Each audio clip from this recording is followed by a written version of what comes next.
Mulai dengan saya Naya. Kali ini saya akan menjelaskan tentang cara pemasaran produk bento. Selamat menyaksikan.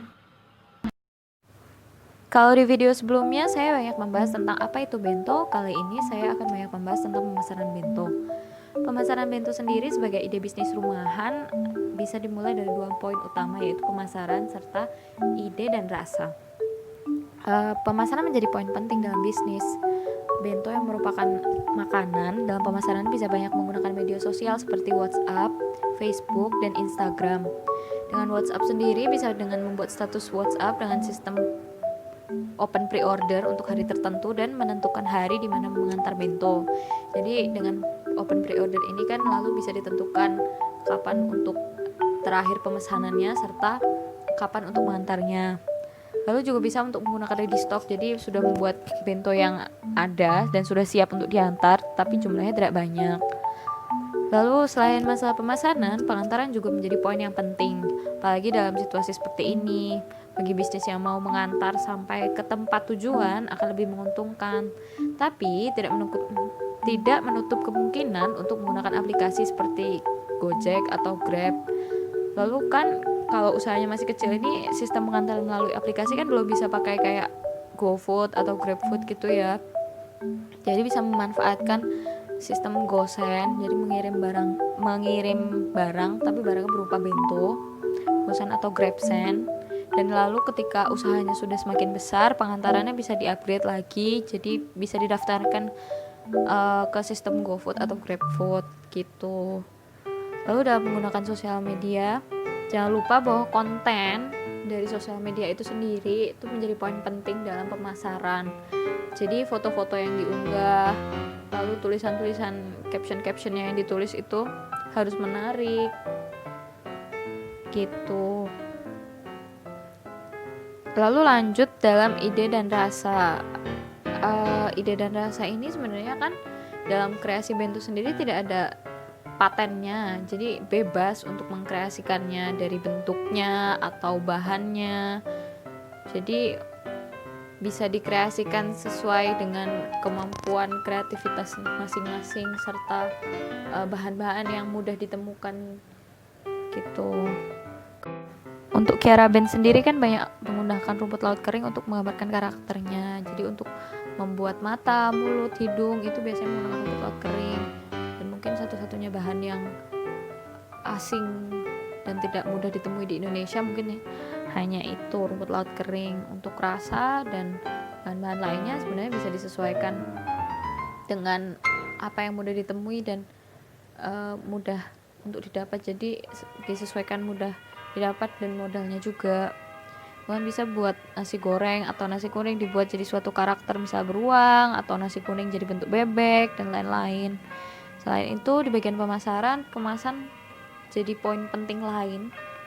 Saya sepertinya sudah menyebutkan di video sebelumnya. Jadi kemasan ini suatu poin penting berikutnya untuk bisnis bento.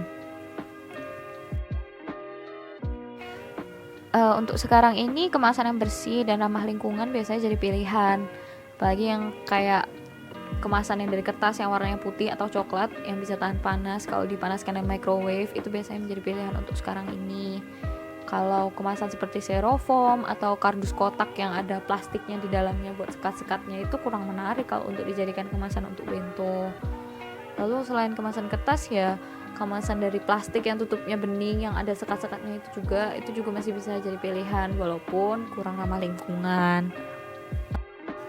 Kali ini saya akan memberi contoh salah satu Kiara Bank. Ini ada bahan-bahannya yang digunakan yaitu nori atau rumput laut kering, telur dadar, nasi goreng, dan sayur-sayurannya yang digunakan adalah brokoli, wortel, buncis. Dan ini untuk lauknya menggunakan sosis goreng dan telur rebus. Telur rebusnya tidak jadi saya pakai, dan sosis gorengnya itu dibentuk menjadi bentuk gurita. Lalu untuk wortelnya tadi itu dibentuk mirip kincir angin. Dan sayurnya ini sudah direbus ya. Lalu saya juga menggunakan seperti wadah, sendok plastik, lalu plastiknya juga. Lalu ada gunting juga. Untuk pertama-tama yang harus dilakukan adalah membentuk bagian-bagian dari tubuh beruangnya. Di sini saya akan membuat kepala, hidung, telinga, dan tangan. Yang harus dilakukan yaitu membungkus nasi yang akan dibentuk bagian-bagian tubuh tadi. Per bagian tubuh beruang dibungkus plastik satu-satu. Kalau ingin ramah lingkungan bisa menggunakan satu plastik saja. Jadi setiap selesai membungkus dipakai lagi. Tapi kalau tidak ya pakai lumayan banyak sih plastiknya. Lalu dibentuknya itu dibentuk mirip dengan bagian-bagian tubuh. Jadi untuk tangannya juga dibuat agak lonjong. Jadi tidak benar-benar bulat. Untuk kepalanya juga agak oval gitu. Nah yang bulat hanya untuk telinga dan hidungnya dia dari beruangnya itu tadi. Oh iya, saya hampir kelupaan, nanti saya juga akan membuat badannya itu kebetulan saya di sini hanya berfokus di kepalanya karena saya ingin membuat beruangnya ini terlihat seperti sedang tidur. Jadi saya fokus ke kepala. Badannya nanti bentuknya agak-agak kurang besar tapi tidak apa-apa karena nanti akan ditutup dengan telurnya ini akan digunakan sebagai selimut beruangnya. Jadi saya menggunakan rumput laut kering sebagai alasnya untuk alas tidurnya, lalu disusun kepala, telinga, hidungnya, untuk tangannya juga. Ini saya menyusulkan untuk bagian badannya karena saya lupa, saya hanya menggunakan nasi sisa-sisanya. Jadi badannya dan kepalanya agak berbeda, tapi tidak apa-apa, tetap bisa digunakan juga. Menggunakan telur dadarnya ini sebagai selimutnya. Lalu ditambahkan tangannya ini di bagian luar ini. Ya, kemudian saya menghias bagian telinga dan tangannya, ditambahkan seperti aksen-aksen tertentu dari beruangnya ini, ditambahkan dengan telur dadar. Kemudian saya menggunakan rumput lautnya tadi untuk membuat mata, hidung, dan mulutnya. Tinggal digunting-gunting saja. Bentuknya juga hanya garis dan lingkaran-lingkaran gitu saja.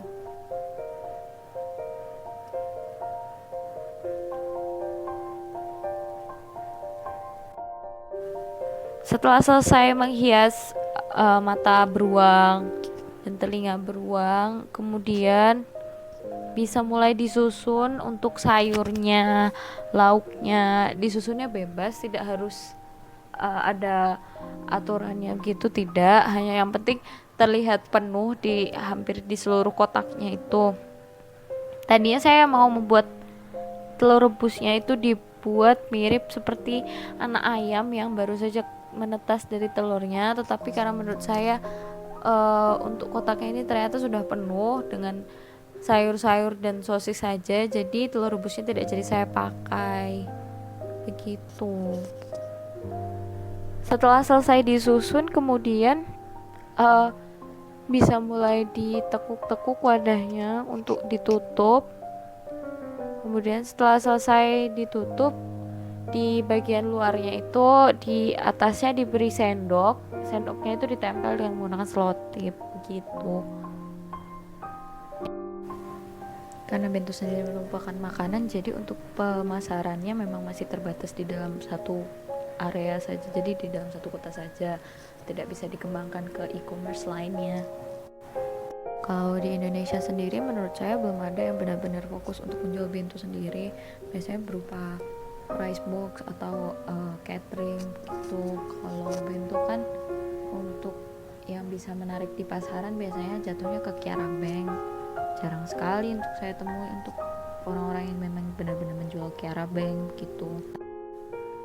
Dan ini dia sudah jadi hasil akhirnya, kurang lebih seperti ini. Menurut saya wadah ini cukup menarik karena kan terbuat dari kertas tapi juga ada bagian yang tertutup plastik itu, jadi kita bisa melihat bagian dalamnya seperti apa. Itu menurut saya sangat cocok untuk Kiara Bank. Tapi wadah ini memang cukup mahal dibandingkan dengan wadah-wadah yang sudah digunakan sebelumnya. Harganya sekitar hampir 2000 atau 2000 ya. Ya sekitar segitu. Sekian untuk video kali ini. Terima kasih sudah menonton. Semoga videonya bermanfaat.